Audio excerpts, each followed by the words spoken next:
Drinking matcha is not enough.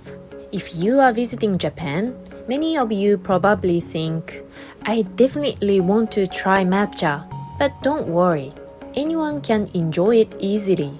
Matcha ice cream, matcha soft serve, matcha latte, matcha cheesecake, matcha roll cake, matcha cookies, matcha chocolate. At convenience stores, cafes, and souvenir shops, you can find matcha products almost everywhere.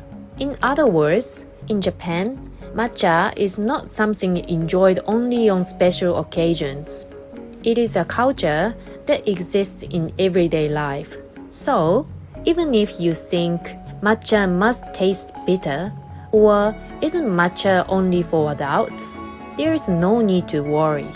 You can simply start with sweet matcha desserts. In fact, many people say, I thought I didn't like matcha, but after trying matcha ice cream, I fell in love with it. However, if you stop there, you might be missing something special, because the most fascinating part of matcha is not simply drinking it or eating it. What I truly want you to experience during your trip to Japan is this, a matcha experience. But there is one concern. I often hear about matcha experiences, but isn't tea ceremony difficult? Some of you may think that, and actually, that feeling is understandable. Traditional tea ceremony is not something that can be mastered easily. How to hold a tea bowl, how to bow, how to sit properly, how to prepare the tea, how to handle the traditional tools. The awareness and consideration shown toward the season and the guest. Tea ceremony includes many delicate customs and practices that take years to fully understand. To be honest, it is difficult for someone visiting Japan for the first time to immediately understand authentic tea ceremony perfectly. But that does not mean it is possible for me, because a matcha experience is something different from formal tea ceremony. A matcha experience is much more casual. You do not need special knowledge. You do not need previous experience. You do not need expensive equipment. All you need is the desire to try it once. The instructor will teach you everything on the spot.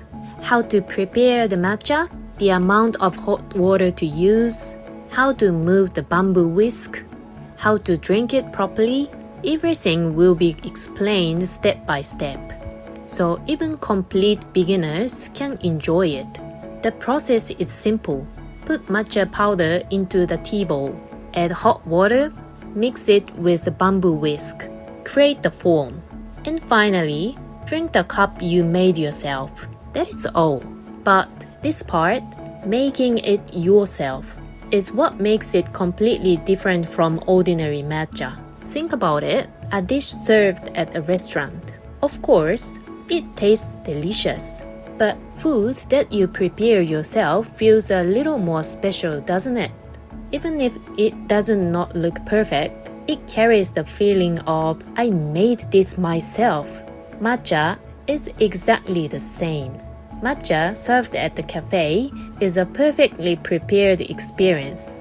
But holding the bamboo whisk yourself, watching the foam slowly appear, feeling the aroma, and finally drinking the cup you created with your own hands. This experience is not only about taste. It is a flavor that stays in your memory.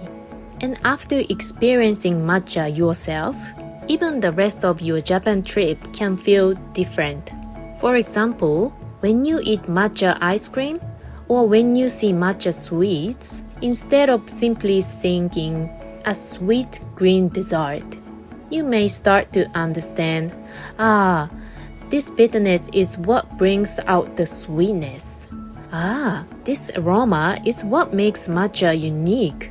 In other words, a matcha experience is not just a single event.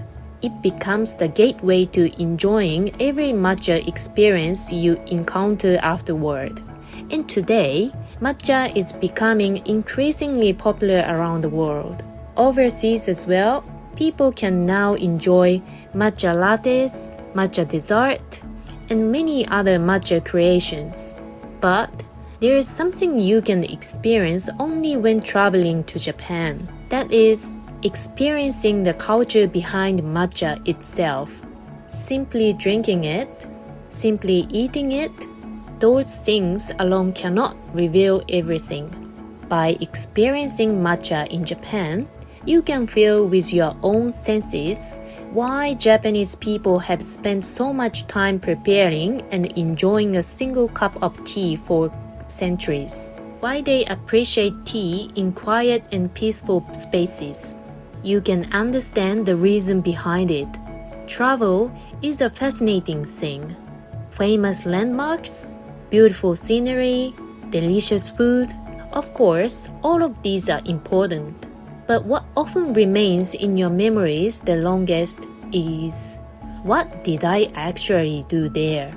That is why when you come to Japan, do not let your matcha experience end with simply drinking it. Please enjoy matcha ice cream. Please try a matcha latte. But after that, take one more step. Hold the tea bowl, move the bamboo whisk, create your own personal cup of matcha. Those 30 minutes may become one of the most unforgettable moments of your journey through Japan. Matcha is not just something you drink. It is a part of Japanese culture whose true beauty can only be understood when you experience it yourself.